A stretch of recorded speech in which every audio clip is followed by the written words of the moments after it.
Hi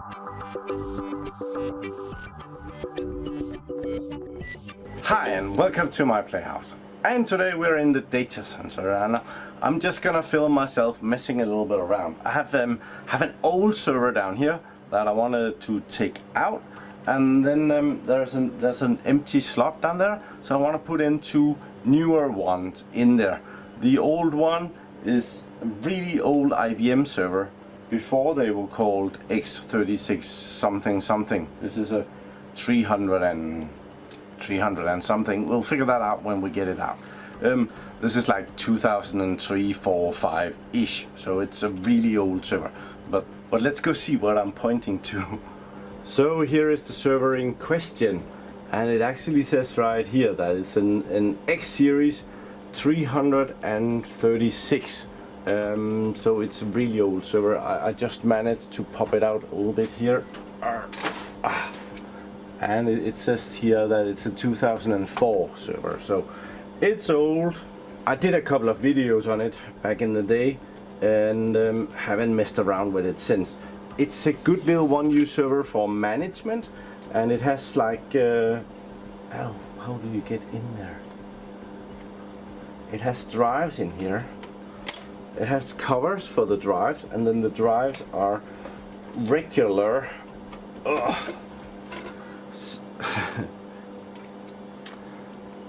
Look at that, that's SATA drives.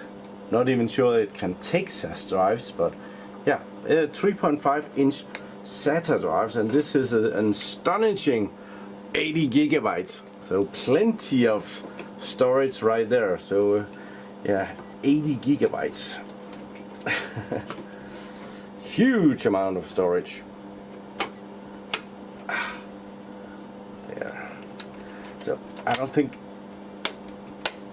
don't have anything to use it for. It really does use too much power to justify using for. I think I might even have repaired it in a video replacing a fan or something. I can't really remember. And it's still a good toy server if you want to play around with a server, but for production or any meaningful performance, it's not it anymore. I don't think there's any cables in it. Yeah.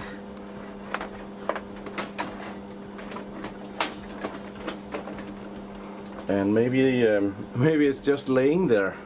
So maybe this is easier to take out than first expected. I thought it would be on rails.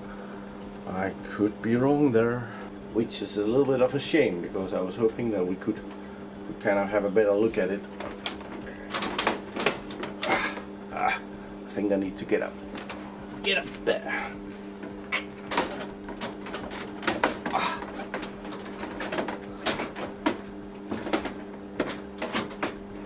Oh, maybe there is actually cables in it. Okay. Oh, no cables, but it has a rail system, cable management arm system on the back, from before Mom became a little boy, and it's horrible. So, yeah, it's a good idea, but horrible. It did actually has rails, but it didn't have rails that goes out and does anything great. So yeah, we'll have to take those off as well. Okay, I managed to free up the rails. As it's an old server, it's an old system. I do know this system from other models. So you press this one in, the round one here, press that in, and when you do that, this one will release. And it will release the locking mechanisms here in the front. So something like that.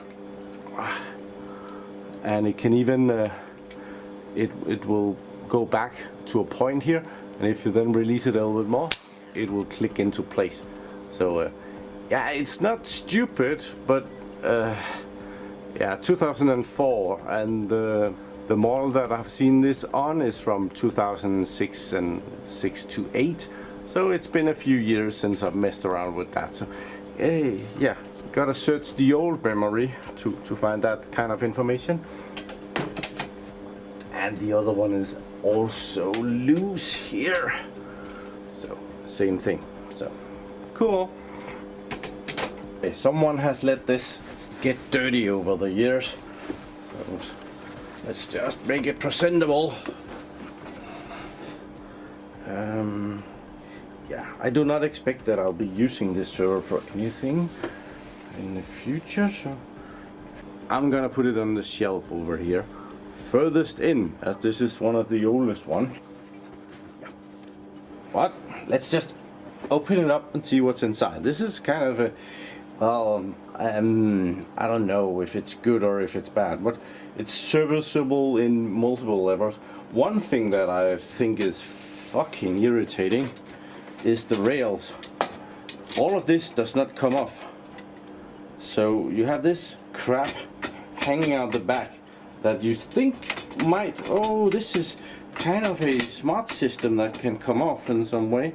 And there's a lever here that looks like, oh, if I release this, it can come out, but it does not. They have riveted in place in there, so I've just used the last 15 minutes trying to figure out that system. But there is different compartments here. There is a compartment over here, there's a compartment over here that you can open up. And here you get access to some fans in the back of the hard drives. The two awesome, yeah, here we can at least see that it's only SATA drives, because there's a SATA cables in here. You can see the back of the drives here, there's a power cable and there's a blue SATA cable going in the back of the hard drives. So it's regular SATA drives that are being used, and they go into the server here.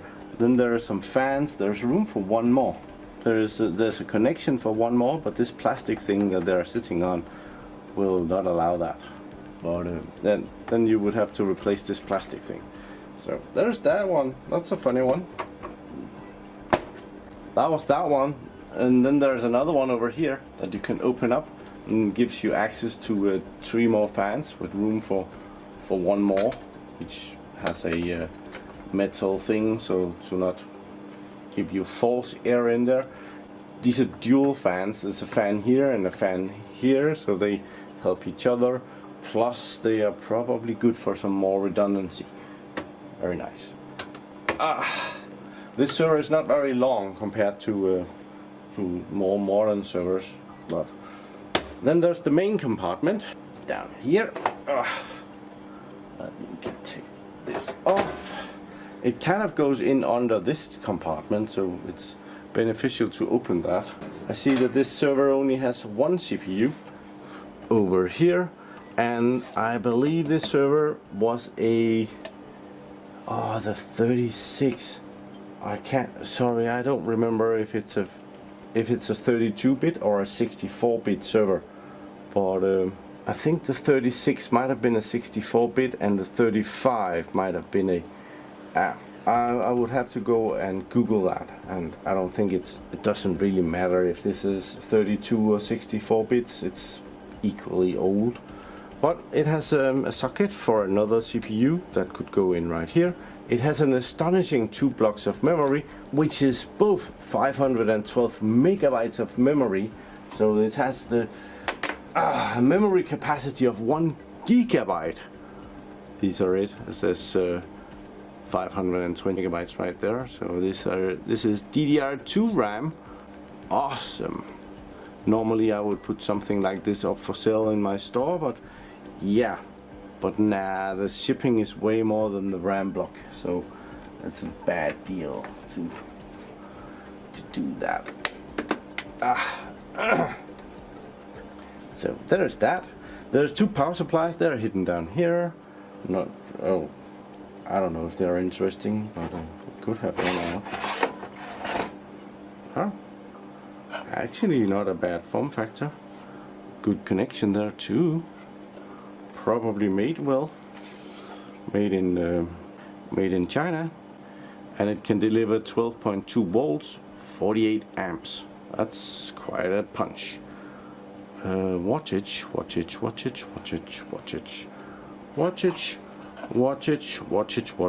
is not something they brag about. There, 585 watts. Awesome. Times 2. There's 2 power supplies, but most likely for redundancy. So, cool. And then it has room for 2 expansion ports. There's a little one here where you can put something in that goes out the back. And then there's a large form factor PCI here, which has a really weird system where you have to get it out of the system board with two of these RAM block thingies. Yeah. But then there's the riser card here, and they have put a lot of information on the riser card of well, the whole system board is there. And this is a PCI X connector, and yeah, that's all your old PCI X cards that you have laying around. You must have a bunch of those that you're not using for anything. Well, this board gives you the option of using that for something. Yeah, that's a dead standard. But we have some other interesting stuff on the system board here.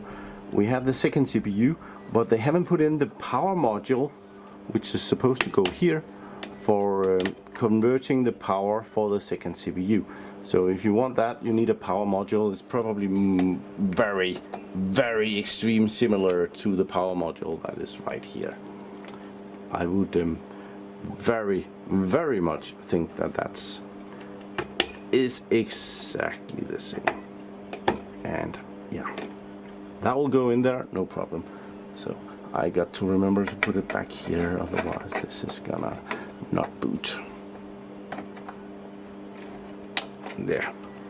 So yeah, I'm not sure if those power modules died on you back then, or if it was just a way to save a little bit of money. If the server was only ever gonna run with one CPU, there wasn't really any reason to put in that power module, and you could save a little bit there. I'm pretty sure this connector is also pretty expensive, so I don't know how much is saved, but maybe something. So other than that, down here we have a SCSI rate controller connector, and we have an LSI logic chip here. I think this might be the chipset chip or some networking. I'm not sure. It does actually have some network cards back. We didn't see that, but maybe it's not important. We also have the graphics card here, and it looks like we have room for some kind of an expansion, which I am very much guessing might be the ILO adapter that you could put on here, and you could get ILO capability out the back of the server if you were dreaming about that.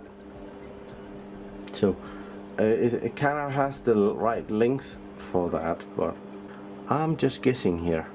We have the other riser card going in the opposite direction, also PCI X. So you get an astonishing 2 ports of PCI X in this server. Then we have some more power modules, and well, maybe this is very close to that's Broadcom, so I'm not sure what that is, but it's very close to the networking. Yeah, let's put this back in. It's not as if it's not well built. Some of it is just not as well thought through.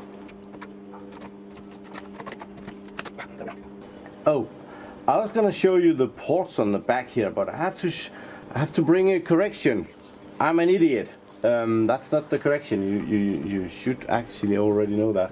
But I figured out how to take this off. So it doesn't. There is this lever here that seems to do nothing, and then I see that this power supply is kind of in the way. So if you open this up and you pull the whole thing this way, it comes out. I didn't see that one coming, so yeah, I'm just an idiot. It does come off, and it wasn't even that hard. It's just me. Again, stupid. So let's see the ports. So back here we have a management port. Awesome. So we have to put in some kind of an IMM. Back then it was an RSA, probably an RSA2 that would go in here. Then we have 2 network ports. I would expect that they would be 1 gigabit We have 2 ports, mouse and keyboard, the good old PS2 connections, nice. Then we have 2 USB ports, serial port, we have a VGA connection, and then we have 2 power input ports. So yeah, not really missing anything here. And we have some LEDs to tell us different stuff in between if there's activity on the different ports. I think that was most of the interesting stuff. For once, there is nothing on the cover. They have that on the inside of the server, so you can see different stuff. There's different information available on the top of the server, and some of it is only available when you get into the server. So there's a different way of doing that. And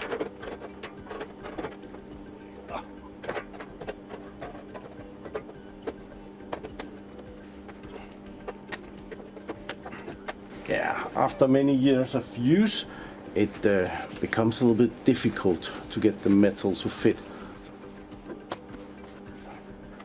It's a nice old server. Oh, it has a USB port on the front, and it has one of those tamper-proof on and off switches that you need something pointy to get in there and turn on and off the server.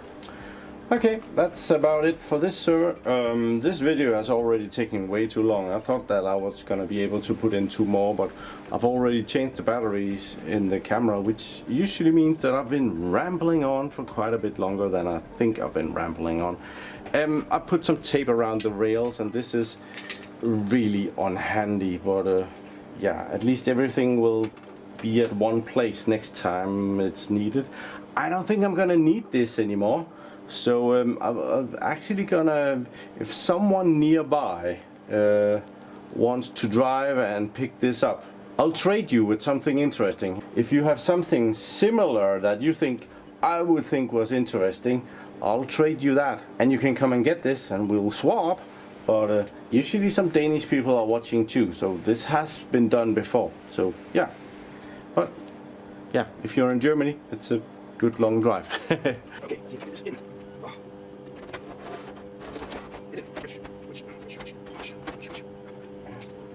If you come and pick this up, remember to get the rails. Ow. Okay, half of the task is done. The old equipment is back on the shelf. Actually, I'm hoping to put in a M2 and an M3 in the rack. So I would have an M2, M3 and an M4. Just tick, tick, tick. That was the idea. If you enjoyed this video, please give it a like. And if you are missing some hardware, I would very much encourage you to go and visit my little shop, my PlayHouse shop. I'll leave the link in the description. I have multiple stuff that I'm trying to get rid of. Not as cheap as this one, but still. Yeah, but do remember to like this video, and thank you very much for watching my videos. Do subscribe to my channel so that you can see me again, and have a really nice day. Bye bye.